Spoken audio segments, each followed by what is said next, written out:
Well, Sky News launches its Pulse poll today. It's a new one. It's powered by YouGov. And the first survey has confirmed the rise of One Nation, which is now the first choice party for a quarter of voters. Cameron Redden is live for us in Canberra with the details here. Cam, it also spells out the dangers of failing to reunite the coalition.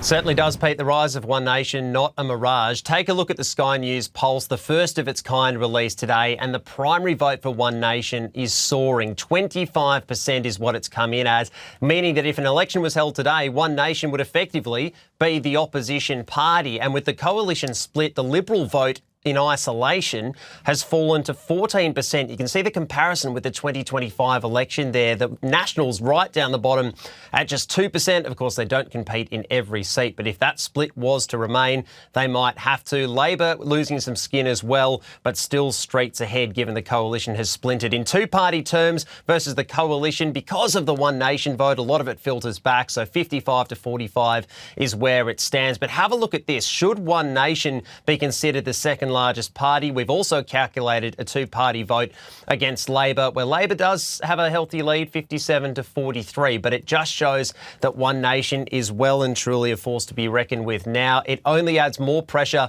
on the former coalition to decide what they're going to do going forward. Can there be some rapprochement, some way to bring the coalition back together, or is the split going to be entrenched? Susan Lee and David Littleproud are yet to fill the 11 shadow cabinet positions that remain vacant after the split last week. There's a belief, certainly within the Liberal Party, that doing so before Parliament returns next week would dash any hope of reuniting the coalition between David Littleproud and Susan Lee, all to the benefit of Barnaby Joyce, Pauline, Hanson and One Nation.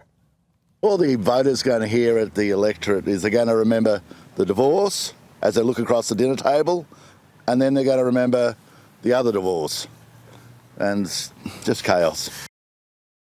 And a note on some of those portfolio positions yet to be filled as well, Pete. They include things like trade and agriculture, but also emergency management. That was held by Ross Goodell. You've spoken about the heat and some of the dangerous fire conditions across the country at the moment. The spokesperson on those issues for the coalition currently vacant, something that may not be filled at least for a couple of days.